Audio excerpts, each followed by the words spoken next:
사랑에 감사합니다. 말씀 가운데 은혜 더해 주시고 주의 말씀을 통해서 새해 먹고 앞으로 나아가는 귀한 시간을 삼아 주시며 주께 영광 돌리는 삶으로 이끄시옵소서. 예수님의 이름으로 기도드립니다. 아멘.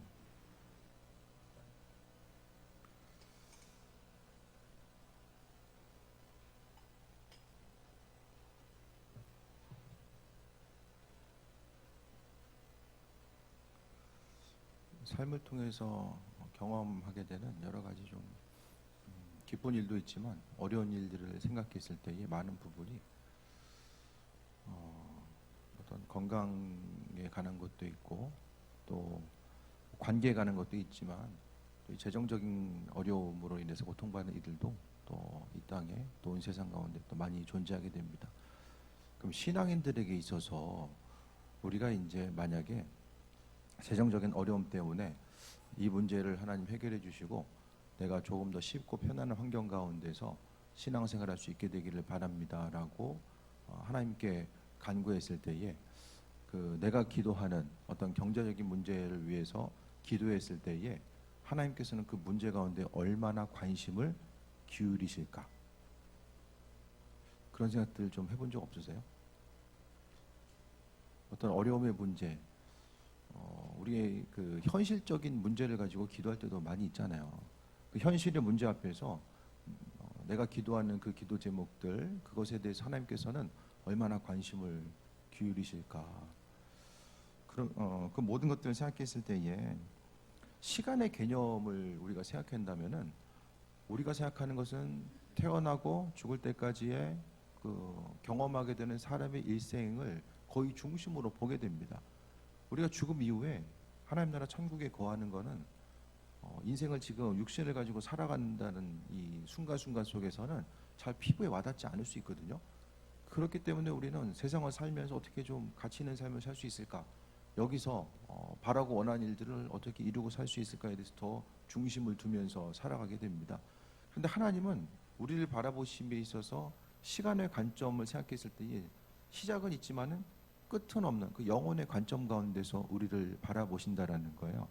그러니까 시간의 어떤 한계를 가지고 우리 인생을 보는 우리 스스로의 시각과 하나님이 우리를 보시는 시각은 다를 수밖에 없는데, 어떤 우리가 세상을 살아가기에 있어서 조금 더 쉽고 편한 삶을 살아가는 것 자체, 이것이 우리의 인생 가운데 정말로 중요하고 또 먹고 사는 문제에 대해서 걱정하지 아니하고 일생을 살아가는 것 자체가 정말로 우리가 생각했을 때는 중요한 문제인데, 하나님도 우리의 아픔과 있어야 될 것들, 필요한 것들을 아시지만은 한편 우리가 다시 한번 생각해 보게 되면은 우리가 생각하고 간절한 만큼 하나님도 그 어떤 경제적인 문제 때문에 우리가 고민하는 그 부분을 그렇게 중요하게 여기실까라는 생각을 좀 해보게 돼요. 그럼에도 불구하고 성경은 하나님께서 영육간의 강건함을 채워주시고 인도하시고 물질적인 축복을 하나님께서 허락하시는 그런 백성 가운데서 하나님의 백성들에게 하나님은 수많은 우리가 생각하는 복의 개념이라고 이야기하는 것들을 많이 주시거든요. 왜 주실까라는 생각에 대해서 우리는 분명하게 해볼 수 있어야만 합니다. 말씀을 통해서 성경 전체 가운데 하나님이 처음에 이제 성경 이후에 아담이 에덴 동산에서 쫓겨나고 어느 정도의 좀 규모의 경제를 가지고 있었던 사람이 처음에 이제 구체적으로 기록된 것이 아브라함이죠. 하나님이 아브라함을 믿음의 조상으로 삼아주시고 인도하시고 그에게 많은 것들로서 부으시고 함께 해주셨어요.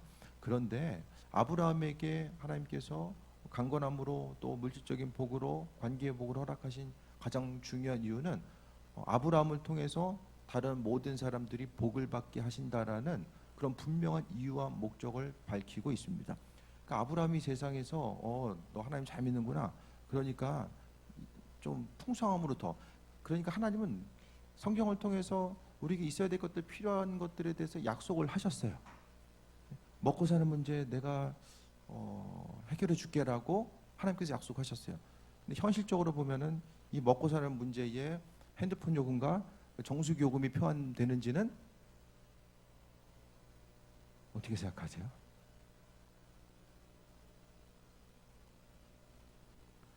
그러니까 기도해야 돼요. 물어봐야 된다니까요. 이게 포함되는지 안 되는지. 성경에 없었잖아요. 성경에서 먹고 사는 그 당시는 세 끼 못 먹었을 거야. 두 끼 정도 먹었을 거야. 옷도 대부분 한두 벌 가지고 살았어요. 한두 벌. 물이 별로 없으니까 자주 빨래야 빨 수도 없고, 어쨌든 간에 좀 이제 위생 수준이 많이 떨어지니까 대부분 이제 30대 뭐 중반이면은 다 이제 평균 수명에 다 했다라고 보거든요. 그러면 하나님이 약속하신 것들은 우리의 삶을 통해서 생각했을 때에 이것저것 하나님의 약속은 우리의 삶에 여정 건데 어떻게 적용되는 것인가, 이런 것들에 대해서도 한번 좀 생각해 볼 수 있잖아요. 근데 중요한 그 원리를 말씀드릴게요. 성경을 통해서 뭐 하나님의 핸드폰 요금에 관심을 기울이든 아니든, 그것보다 훨씬 더 중요한 것은 하나님은 우리에게 있어야 될 것들, 필요한 것들을 왜 주시는가를 분명하게 말씀의 원리를 통해 발견할 수 있어야 돼요. 그 좋은 예가 이제 아브라함의 예고 욥의 예를 통해 보게 됩니다. 이스라엘이라는 민족 자체 하나님이 콕 집어가지고 한 민족을 선택하셨어요.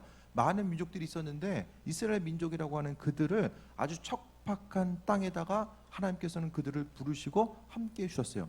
대부분의 모습이 이제 그 중간까지 반 정도는 거의 사막이고, 거기에 이제 그 중간의 일부는 천수답이고, 나머지만 헐몬산에서 내려오는 물에 의해서 농사를 지을 수 있는 그 정도. 그 땅으로 하나님께서 이스라엘 민족들을 몰아넣으시고 선택하시고 함께 해주셨어요. 그러면서 이스라엘 민족들에게 지금도 많은 부분 하나님의 은혜 가운데 이스라엘 민족들을 통해서 우리가 복을 얻고 있는데, 그 복의 중심은 바로 성경 말씀이죠. 이스라엘 민족들이 없었으면 우리 성경책 못 읽어요. 믿음이 무엇인지도 모르고요. 그러니까 중요한 것은 아브라함에게 분명하게 너는 복의 근본이 될 것이고 너를 통해서 수많은 사람들이 복을 얻게 될 것이다라고 이야기하는 거예요. 그러니까 지금 현실 가운데서 교회 공동체가 위기와 환란의 시기 가운데 믿지 않는 사람들이 교회 공동체를 향해서 어떤 따가운 시선으로 바라보는 것이 아니라 그 어느 때보다도 교회 공동체가 있어야 되는 목적 자체를 나타내야 되는 시기가 바로 지금의 때라는 것에 대해서 분명히 말씀을 통해 보게 되는 신앙생활의 모습은 그와 같습니다. 있어야 될 것들, 필요한 것들 하나님께서 채워주시는 것의 근본적인 목적은 바로 주변 사람들 한 사람 한 사람 그들 때문에 하나님께서 주시는 거예요. 제가 성경을 바라보는 것에 있어서 이 아주 핵심 키워드를 관계로 저는 풀거든요. 다른 어떤 것보다도. 관계라는 것은 하나님과의 관계, 이웃과의 관계, 이웃과의 관계를 통해서 우리는 하나님을 발견하게 돼요. 아무리 하나님 보시기에 뭐 믿음이 좋은 사람 같아도 관계가 깨지면은 하나님은 그의 믿음 인정하지 않는다라고 보거든요, 저는. 그러니까 말씀을 통해서 오늘 욥의 예를 통해 보게 되면 우리가 하루하루 그냥 먹고 사는 문제 하나님께서 해결하신다라고 하는데, 우리가 거기서 조금 더 넘어서서 하나님 맡겨주신 일들을 감당하고 어떤 그 성경에서 이야기하는 부의 개념, 또 이 부의 이동 자체를 우리가 경험하고 나아가기 위해서는 그와 같은 목적 자체가 분명히 있어져야 됩니다. 하나님, 내가 이 세상을 살아감에 있어서 신앙생활 열심히 했으니까 그 열심히 한 것처럼 성경에 나와 있는 사람처럼 나도 먹고 사는 문제 전혀 신경 쓰지 아니하고 좀 더 풍성함을 누리기 원합니다. 나 자신의 풍성함을 위해서 계속 기도하면은 그 기도 제목은 절대로 이루어질 수가 없다라는 거예요. 왜냐하면은 그 기도 제목 가운데 핵심은 하나님이 아니라 그 제물 자체가 삶의 목적이 되어버린 거거든요. 그렇게 되면은 오히려 하나님을 내 삶의 목적을 이루기 위해서 이용하는 것과 다르지 않기 때문에 하나님은 그것에 대해서 속지 않는다라는 거예요. 욥의 예를 통해서 우리가 발견하게 되면 욥은 어떤 사람이었냐면, 그가 이제 욥기 31장에 보게 되면 자신이 이제 첫 번째로 도덕적으로 온전한 사람이었다라고 31장 1절에서 12절까지 말씀하고 있고, 그다음에 13절부터는 사회적으로 이웃들에게 자신이 어떻게 행동했는지를 이야기해요. 잠깐 보면 31장 13절에 만일 남종이나 여종이 나와 더불어 쟁론할 때에 내가 그의 권리를 저버렸더라면 하나님이 일어나실 때에 내가 어떻게 하겠느냐? 하나님이 심판하실 때 내가 무엇이라 대답하겠느냐? 나를 태 속에서 만드시니가 그도 만들지 아니하셨느냐? 우리를 뱃속에 지으시니가 한 분이 아니시냐? 욥의 생각은 이 당시에 보게 되면 주인이 있고 종의 관계성이 있는데, 욥은 지금 뭘 생각하고 있냐면은 한 분이 만드셨다라는 거예요. 한 분이. 나를 만드신 하나님이 종된 너도 만들지 않았겠느냐? 그 한 사람 한 사람을 하나님이 창조하신 그 창조 질서 가운데 동등하게 본 거예요. 그 욥은 단순히 믿음 생활 열심히 했던 사람이 아니라 욥은 거부이면서도 그는 신학자로 봐요. 욥의 말과 생각 자체를 봤을 때에 그는 그냥 단순히 믿음 좋은 사람의 그 정도에 머무르지 않습니다.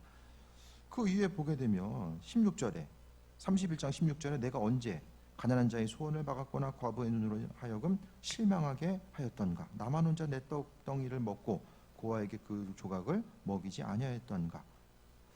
이제 계속 이제 이야기하면서 19절에 만일 내가 사람의 의복이 없이 죽어가는 것이나 가난한 자가 덮을 것이 없는 것을 못 본 채 있다면, 내가 그렇게 만약에 이렇게 사회적으로 다른 사람들을 돌보지 않았으면은 내가 지금 징계받는 것이 당연하다라고 하나님께 말씀드리고 자신의 생각 자체를 지금 이야기하고 있는 거예요.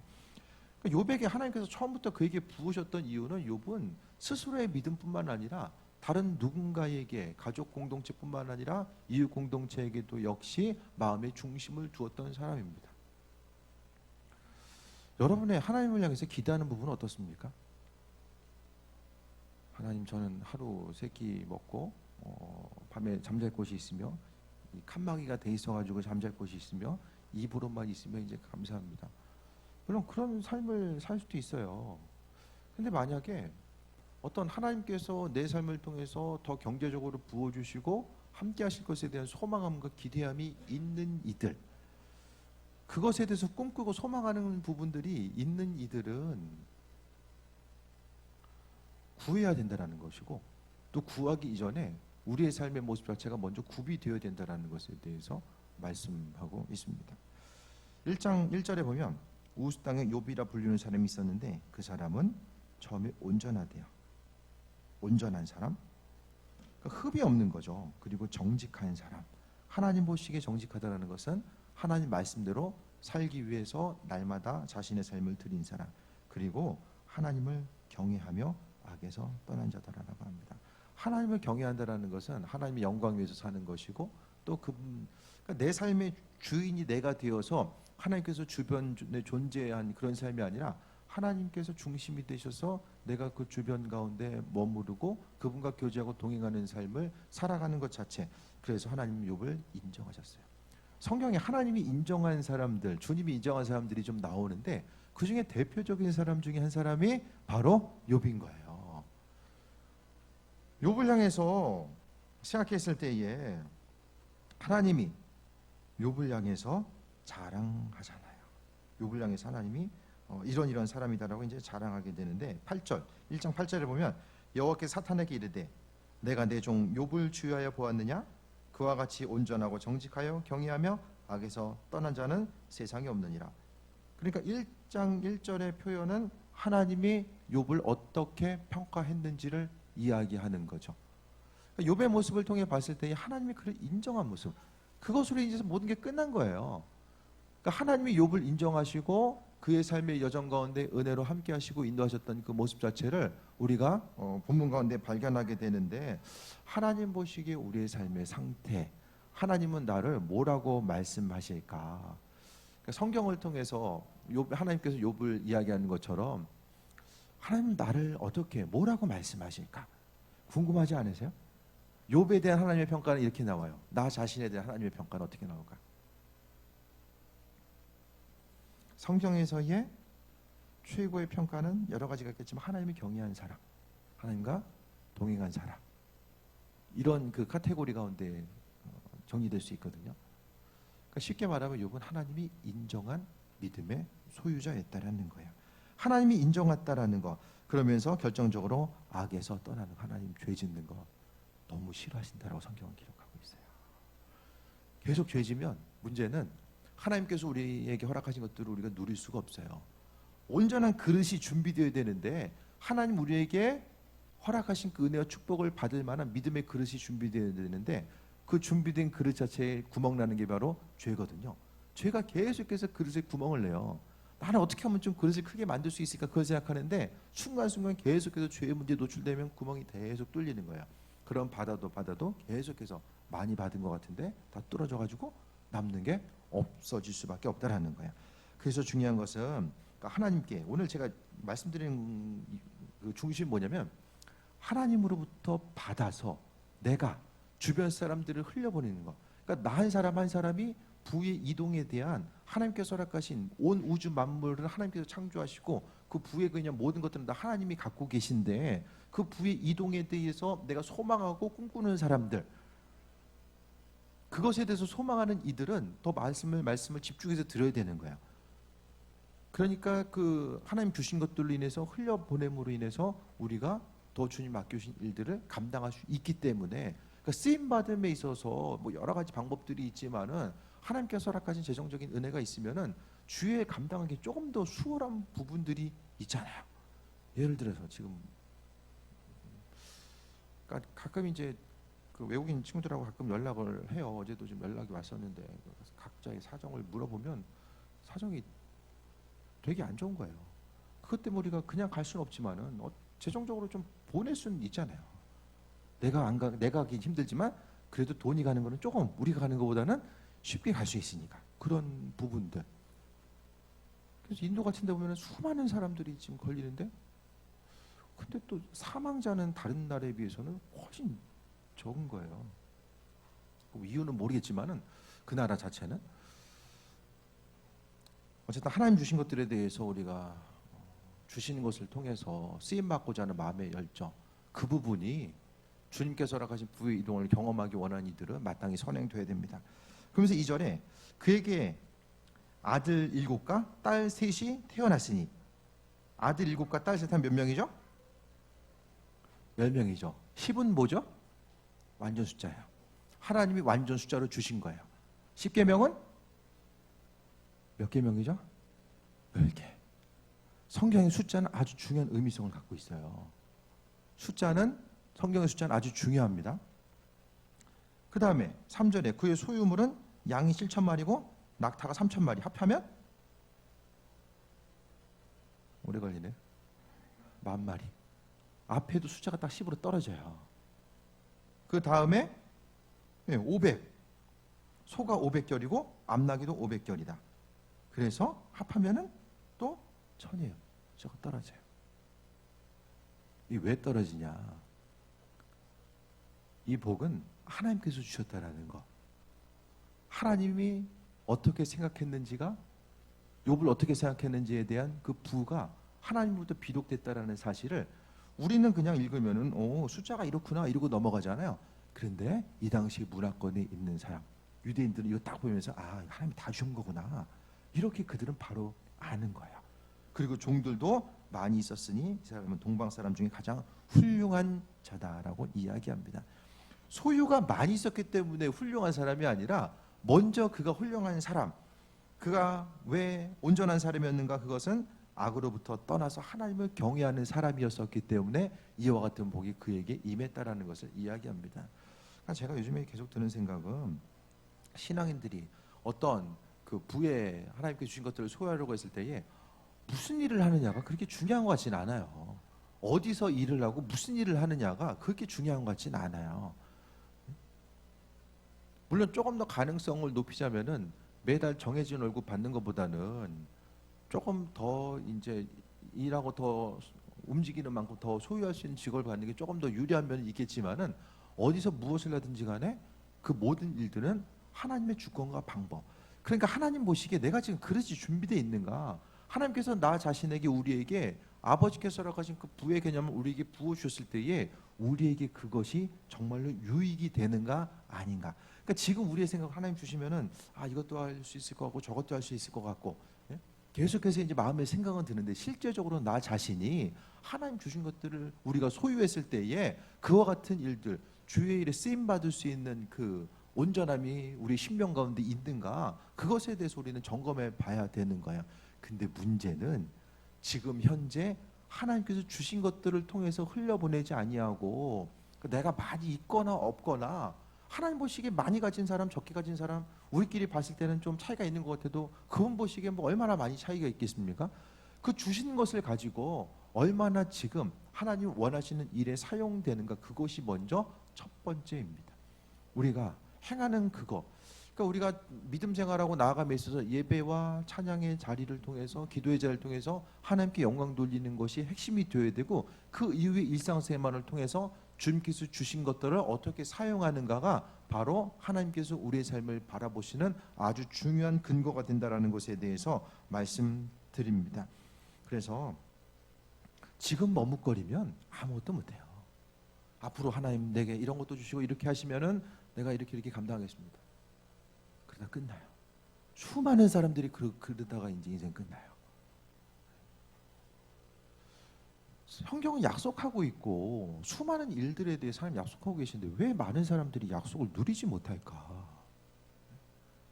하나님께서 내가 이렇게 해줄게. 내가 주인이고 내가 온 우주를 창조한 것. 성경은 분명하게 하나님이 우주를 창조했다라고 말씀하셨고 우리 개인 한 사람 한 사람뿐만 아니라 모든 것은 하나님의 장중을 통해서 만드셨다라고 분명히 이야기하고 있거든요. 세상 질서 자체 모든 것들을 다 하나님이 만드시고 이끄시고 함께 하신 거예요. 계속 보겠습니다. 4절에 그의 아들들이 자기 생일에 각각 자기 집에서 잔치를 베풀고 각각 자기 집에서 잔치를 베풀었다는 것은 어느 정도 나이가 됐다라는 거죠. 분가한 상태라는 거예요. 그의 누이 3명도 청하여 함께 먹고 마시더라. 근데 5절에 그들이 차례대로 잔치를 끝내면 욥이 그들을 불러다가 성결하게 하되 아침에 일어나서 그들의 명수대로 번제를 드렸으니 이는 욥이 말하기를 혹시 내 아들들이 죄를 범하여 마음을 하나님 욕되게 하였을까 함이라. 그러니까 잔치를 끝내고 이제 어떤 사람이 일을 안 하고 가만히 있으면은 실수하거나 어떤 어려움 당할 가능성이 좀 덜할 수도 있지만 일을 하다 보면은 잔치 때에 욥이 생각하기에 잔치를 끝내고 나서 그 어떤 것을 통해서 잔치뿐만 아니라 아들들의 삶을 통해서 아들들이 육신으로 범죄하는 것이 아니라 마음으로라도 혹시 범죄했을까? 그것에 대해서 생각하면서 그 아들들을 위해서 번제를 드렸다라는 거예요. 죄로부터 스스로만 구별됐던 것이 아니라 자녀들에게도 그것을 모범을 보여준 거죠. 그러니까 욥은 철저하게 내 신앙만 중요하다고 여겼던 것이 아니라 주변 사람들을 돌아보고 특히 이제 가족들 내 믿음이 나에서 끝나버리면은 참 힘들어집니다. 주변 누군가의 믿음을 돌봐줘야 되고 자녀들의 믿음도 분명히 기억해야만 합니다. 욥은 항상 삶을 통해서 하나님의 이끄심과 인도하심에 대해서 바라보고자 했었고 또 이 번제를 드리고자 했을 때에 제물은 누가 잡아요? 번제 드린 사람이 잡아요. 제사장은 도와줘요. 그럼 맡기고 집에 갑니까? 같이 탈 때까지 봐야 되죠.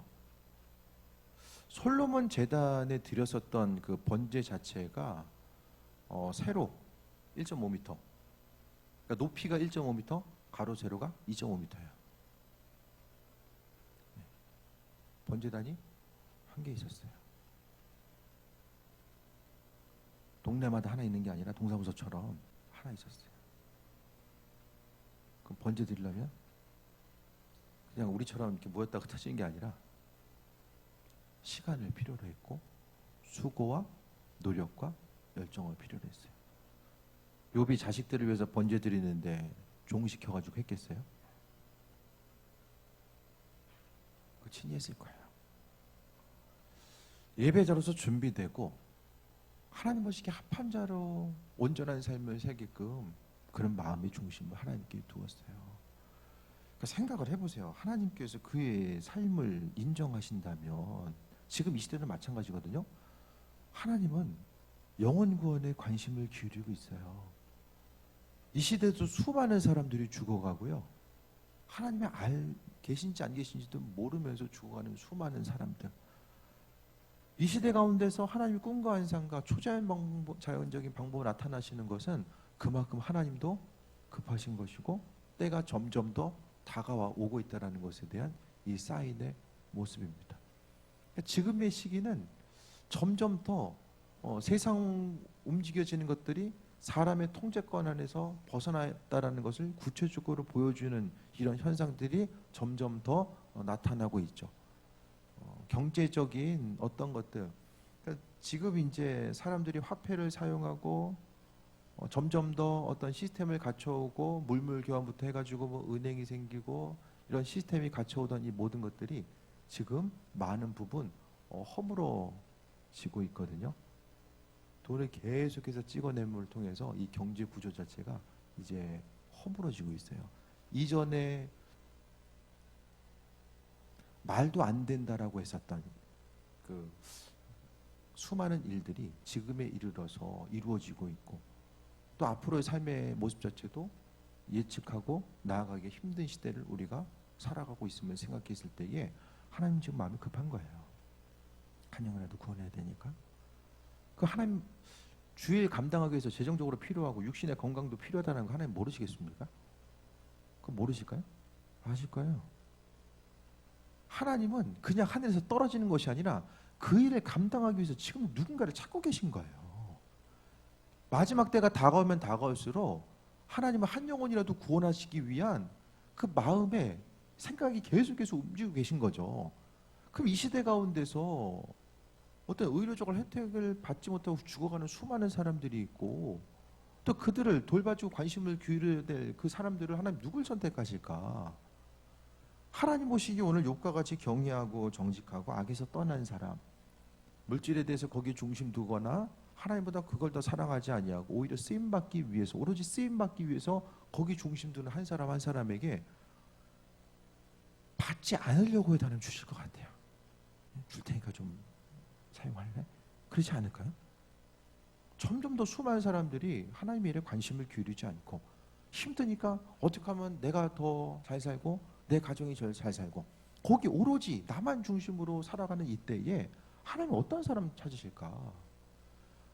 오늘 욥의 예를 통해 보게 되면 하나님 보시기에 정직하고 하나님 보시기에 온전한 사람, 악에서 떠난 것, 주어진 것을 가지고 처음에 생각은 내가 쓰임 받아야 되지만은 많은 거 주어졌을 때에 스스로의 욕심과 나눠주는 것보다는 계속해서 내 것으로 쌓고자 하는 그것에 마음이 흔들리지 아니하고 끝까지 그리스도 예수 주님의 은혜를 생각하면서 정직함으로 나아갈 수 있는 그 한 사람 한 사람을 향해서 하나님께서 은혜 더하여 주시고, 오늘 욥의 예를 통해서 보게 되면 번제를 드리고 욥이 말하기를 내 아들들이 죄를 범하여 마음으로 하나님 욕되게 했을까? 그 욥은 자식들이 마음으로라도 하나님 욕되게 하는 거, 하나님의 영광 가리우는 거 싫은 거예요. 그래서 그의 삶이 예배를 통해서 항상 정결함으로 하나님께 나아가고자 했고, 그의 도우심과 인도하심 가운데 새해 먹고자 하는 모습. 그런데 5장 후반절 보면 욥의 행위가 항상 이러했더라. 항상 이러했대요. 항상 이러했다는 게 뭐냐면은 하나님을 욕되게 하지 않는 삶, 반대로 이야기하면 하나님을 경외하고 그분께 영광 돌리는 삶을 살고자 삶의 인생의 중심에 포커스를 거기 둔 거예요. 하나님의 영광을 나타내고자 하는 거. 그러니까 하나님이 오늘 본문을 통해서 이끄시고 인도하신 거.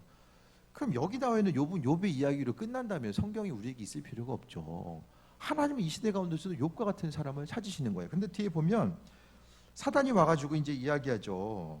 하루는 6절에 하나님의 아들들이 와서 여호와 앞에 섰고 사탄도 그들 가운데 온지라 여호와께서 사탄에게 이르시되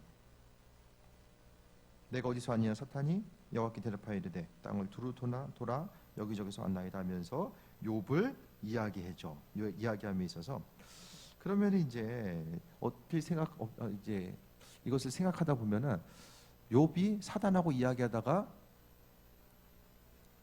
하나님이 사단한테 넘어가지고 욥만 괜히 고생한 거 아니냐, 그렇게 생각할 수 있거든요. 욥만 고생한 거 아니냐, 그런 생각 안 해보세요?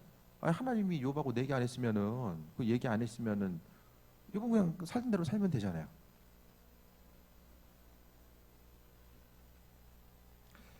뒤를 보면은 욥기 이제 후반부를 통해서 분명히 이야기하고 있어요.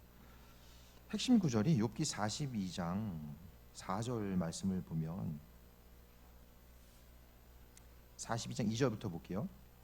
주께서는 못하실 일이 없사오며 무슨 계획이든지 못 이루실 것이 없는 줄 아오니. 3절 무지한 말로 이치를 가린 자가 누구니까 나는 깨닫지도 못한 일을 말하였고 스스로 알 수도 없고 헤아리기도 어려운 일을 말했나이다. 4절에 내가 말하겠사오니 주는 들으시고 내가 주께 묻겠사오니 주여 내게 알게 하옵소서. 5절에 내가 주께 대하여 귀로 듣기만 하였사오나 이제는 눈으로 주를 배움나이다. 듣는 것보다 보는 게 정확하죠. 네? 코끼리가 어떻게 생겼다고 계속해서 얘기해 주는 것보다 보는 게 정확하잖아요. 욥에게 있어서도 하나님 보시기에 온전한 자로 살고자 했지만은 그에게 있어서의 신앙적으로 한 단계 더 다음 스테이지를 통해서 나아가야 되는 그런 단계가 그에게 왔던 거예요. 그것 때문에 하나님께서 고난을 허락하신 것이지 사단하고 얘기하다가 그냥 하나님이 자랑스럽게 얘기했다가 이런 부분이 아니라니까요. 뒤를 통해서 하나님은 분명한 목적과 계획하심, 그러니까 하나님이 욥을 대하시고 또 그로 하여금 성장하게 하시는 모습 자체가 분명하게 있습니다. 그러니까 욥이 생각했을 때에 나중에 이제 앞을 통해서 봤을 때에 욥이 이제 나타나서 하나님이 욥에게 나타나시잖아요. 그래서 욥에게 말씀하신 핵심 구절은 뭐냐면은 너가 얼마나 중요한 존재인지 아냐? 한마디로 정리하면 세상 온 우주 만물보다 욥 너 자신이 되게 중요한 존재야. 욥이 그때에 깨달아 안 거예요. 아, 내가 이렇게 중요한 존재였구나. 하나님 보시기에.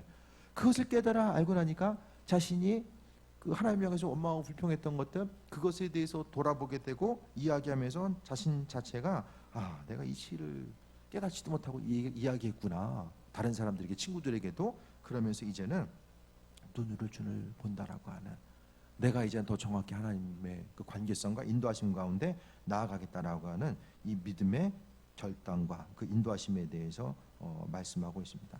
그러면서 이제 후반절 보게 되면 하나님이 욥을 회복시켜 주시는 모습에 대해서 말씀하고 있죠. 그래서 12절에 여호와께서 욥의 말년에 욥에게 처음보다 더 복을 주시니 양 14,000과 낙타 6,000과 소 1,000결이와 암나귀 1,000을 두었고 또 아들들 7과 딸 셋을 두었으니 하나님의 회복의 역사 자체가 계속해서 움직여지는 거죠. 여러분 어떠십니까? 스스로의 노력과 힘을 다해서 움직이면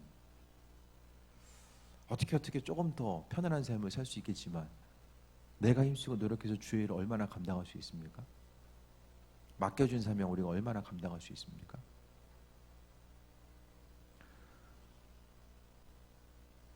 믿는 우리들은 주의 일을 감당한다라는 건 많은 부분이 있어요. 중보기도를 통해 감당할 수도 있고요.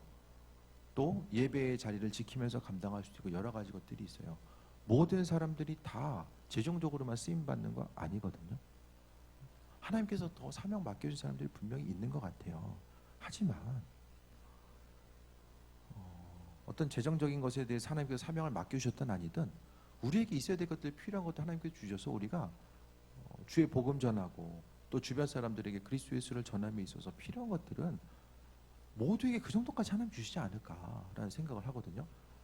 근데 욥의 예를 통해 보게 되면 있는 것들이 다 사라지게 되는 연단의 순간들이 있었어요. 내가 하나님 말씀대로 살고자 하는데 왜 지금 가진 게 없지?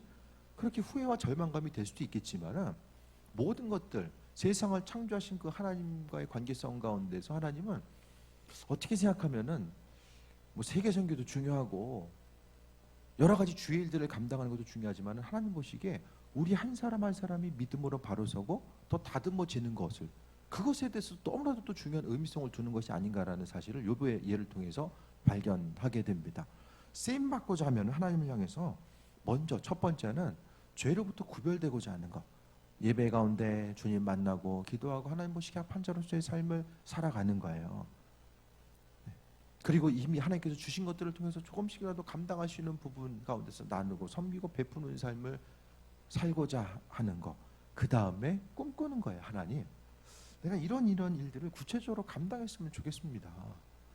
그냥 막연하게 주님 주시면은 내가 좀 선교 위해서도 힘쓰고 좀 해보겠습니다. 그거 하지 마시고 구체적으로 하나님 내가 이런 일들을 지금 마지막 때에 하나님께서 한 영혼이라도 구원하기 원하시는 아버지 마음에 내가 믿음으로 반응했으면 좋겠습니다. 그에 감당하기 위해서 하나님 내가 구체적으로 이런 일들을 감당하기 원합니다. 구체적으로 마음에 그리세요. 그 마음에 그리고 있는 것이 이제 믿음이죠. 하나님은 그 믿음 때문에 우리에게 주시는 거예요.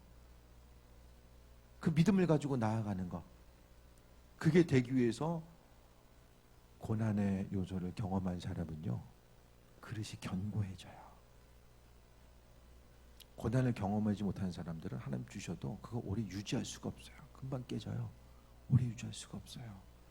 그렇기 때문에 하나님은 때로는 고난이라는 이런 어려움을 통해서 우리를 연단하시고, 그 연단한 과정을 통해서 우리가 정금과 같이 다듬어져서 하나님 앞에 온전하게 섰을 때 하나님은 우리의 삶의 정관에 날마다 동행하시며 그분의 풍성한 은혜를 우리에게 베푸시고 인도하시고 함께하심을 날마다 경험하는 그 귀한 삶을 살아갈 수 있게 됩니다. 하나님은 우리가 날마다 힘들고 어렵게 사는 것을 원한 것 같지는 않아요. 그러니까 그 모든 일들 가운데 하나님 주신 것들에 대해서 지금, 그러니까 하나님 말씀을 우리가 시대를 통해서 분별해야 되는 과정들이 분명히 있어야 되거든요. 하나님 말씀이 뭐 중세나 로마 시대 또 근현대사 우리 지금에 있어서 적용되어야 되는 부분이, 말씀의 본질은 하나지만 그 말씀이 시대적으로 적용되는 그 과정 가운데 조금씩 이제 다르게 나타나잖아요. 그러니까 이 시대 가운데서는 그냥 뭐 주시든 안 주시든 감사하며 사는 것이 우리의 미덕일 수도 있지만 주의 감당해야 되기 때문에 마땅히 간구하는 것 또한 우리의 삶에 있어서의 중요한 믿음에 있어서의 부분이 되어야 되지 않을까라 생각하게 됩니다. 삶을 통해서 하나님은 욥을 인정하셨어요. 그 그릇이 준비되니까 하나님은 그 그릇의 분량대로 채워주신 거예요. 이 시대 가운데서 점점 더 이제 힘들고 어려운 시기를 살아가고 있다라고 하지만 교회 공동체는 세상 공동체와는 다른 것 같아요. 하나님께서 하나님의 백성들을 인도하시고 함께하시고, 하나님의 성경을 통해서 불경기 때는 좀 힘들겠지만은 경기가 좋을 때는 내가 좀 더 부어줄게. 그런 그 축복에 대한 말씀 가운데 그런 조건이 없거든요. 한 가지 조건이 뭐냐면 순종이죠. 말씀대로 순종하면 어떤 사정과 형편과 조건에 있다라고 할지라도 하나님 부으신다라고 약속하셨습니다. 부의 이동.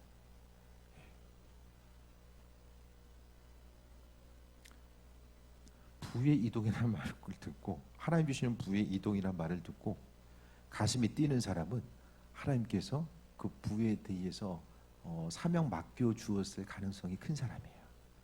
이 시간 말씀을 통해 가슴이 뛴 사람. 근데 그게 아니라 그냥 그런가 보다, 이제 조촐하게 이제 조금 더 어렵지만 하나님께서 더 이제 채워주실 거야, 이제 그 정도 선에서 생각하는 분들은 아닐 가능성이 커요. 제가 보기에는. 네. 그러니까 뭐 여러 가지 사명 감당해야 될 부분들이 많이 있잖아요. 하지만은 주의 일을 감당하고자 했을 때 주신 반드시 하나님께서는 주시고 인도하신다라는 거. 어쨌든 말씀을 통해서 내 가슴을 울리는 말씀이, 내게 주신 말씀의 가능성이 정말 크다라는 것을 또 다시 한번 기억하시고, 하나님 마음에 합한 자로서의 삶을 살게 되면 앞으로 이제 2분기, 3분기, 이제 3분기, 4분기 계속해서 이제 힘들고 어려운 일들만 가득할 거다라고 이제 계속 이야기하잖아요. 그런데 하나님 주시는 부의 이동을 경험하는 사람들은 그거랑은 전혀 상관이 없는 거예요. 부의 이동 자체는 하나님의 일하심을 경험할 수 있는 한 가지고요. 나머지 것들, 제가 지난주에 동기부여를 해드렸잖아요. 할 만한 것은 되고 하기 힘든 것은 안 되고, 그렇게 재미없는 신앙생활 하지 마시고 계속해서 한 마음, 처음 가졌던 마음 끝까지 유지하고, 이거 주님께서 반드시 행하신다라는 그 믿음의 결단 가운데 기도하며 예배 자리에서 달려가면 하나님께서 은혜 더하십니다. 어쨌든 하나님이 어디 계시냐고 수많은 사람들이 이야기하는 이때, 하나님은 그분의 살아계심과 인도하심을 비치시기 위하여서 지금도 하나님 일하시고 인도하시고, 우리가 생각하는 것보다 훨씬 더 많은 부분 하나님 우리 인생 가운데 개입하길 원하신다는 것에 대해서 다시 한번 확신 가지고 이 한 주간의 삶을 통해서 하나님 일하실 것에 대한 기대함과 소망함, 내가 그분 앞에 붙들림 바 되고 은혜 가운데 나아가는 것, 다시 한번 권면드릴게요. 그동안 이거 했었는데도 안 되는데, 힘썼는데도 이거 안 됐었는데,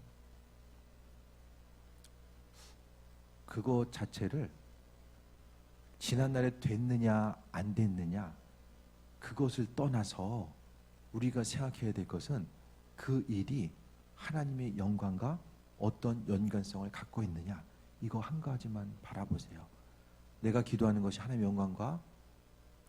영광을 나타내는 것이다라고 분명한 확신이 있으면은 포기하지 않으면 때가 있다라고 분명하게 말씀하고 있습니다. 지금까지 안 됐다는 건 무슨 말이죠? 어둠이 깊어지면 새벽이 올 때가 되다라는 거죠. 그게 임계점이죠. 그 임계점. 그 임계점을 기도하고 돌파해 나아가는 거예요. 그거 하지 못하면 믿음 생활이 밋밋해져요. 힘들고 버티기도 힘들고. 기쁨과 소망 가운데 그리스도 예수 발견하시고 은혜 가운데 세임 얻으며 하나님 허락하신 주신 것들을 누리고 힘쓰고 노력하는 것이 하나님 그냥 주시는 것들을 누림으로 인해서 이 마지막 때 어려운 때에 주님의 영광 나타내는 귀한 삶 되시길 축원드립니다. 우리 주신 말씀 기억하면서 또 기도하겠습니다. 하나님 사랑에 감사합니다. 주님 날마다 우리의 삶이 기쁨과 소망함으로 채워지게 하시고 오직 그리스도 예수 주님의 영광만 나타낼 수 있는 귀한 삶으로 인도하여 주옵소서. 행하는 모든 것들 가운데 하나님 역사하셔서 믿는 자로서 항상 소망을 가지고 달려가기 원합니다. 아버지 하나님, 우리는 할 수 없지만 모든 것들 그리스도 예수 주님이 하십니다. 아버지 하나님, 주님 성경을 통해 봤을 때 주님이 할 수 있는 것 있고 할 수 없는 이 있다라고 절대로 말씀하지 아니하시고 믿음이 있느냐 그거 물어보셨습니다. 우리의 심령 가운데 그리스도 예수 주님을 향한 믿음이 있어서 날마다 주님께 영광 돌리고 인도하심 따라 나아가는 귀한 삶을 살기 원하오니 아버지 하나님 은혜로 이끄시옵소서. 주여 하나님, 어둠 가운데 빛을 비칠 수 있는 그 한 사람의 존재, 그것이 바로 우리가 되기 원합니다. 아버지 하나님, 세상이 어두워질수록 빛은 더욱더 환하게 비춰질 수밖에 없습니다. 주님의 빛을 세상 가운데 비추는 그 역할을 감당하게 하시고 그 일들 감당하기 위해서 있어야 될 것들, 필요한 것들 하나님 부의 이동을 허락하여 주옵소서. 우리의 삶의 여정 가운데 주님 주신 것들로 인해서 기쁨과 평안함과 만족감 누리게 하시고 오직 그리스도 예수 생명이 우리의 심령 가운데 있어서 주님과 교제하고 동행하는 삶으로 인도하여 주옵소서. 시간은 어차피 흘러갑니다. 내가 내 삶을 위해서 살아도 흘러가고 주를 위해서 살아도 흘러갑니다. 하지만 그 마지막 때의 결과는 다를 수밖에 없습니다. 주여 하나님이여, 주께 마음의 중심 두게 하시고 하나님께서 욥을 자랑하셨던 것처럼 우리의 심령 가운데서도 정말 주님 보시기에 합한 자, 주님이 우리의 삶을 자랑할 수 있는 그 온전한 삶으로 우리를 이끄시옵소서. 죄로부터 구별되게 하시고 하나님의 영광 나타내기 원하오니 아버지 하나님 은혜로 풍성함으로 도와여 주옵소서. 주님 모든 영광 주님 받으시옵소서.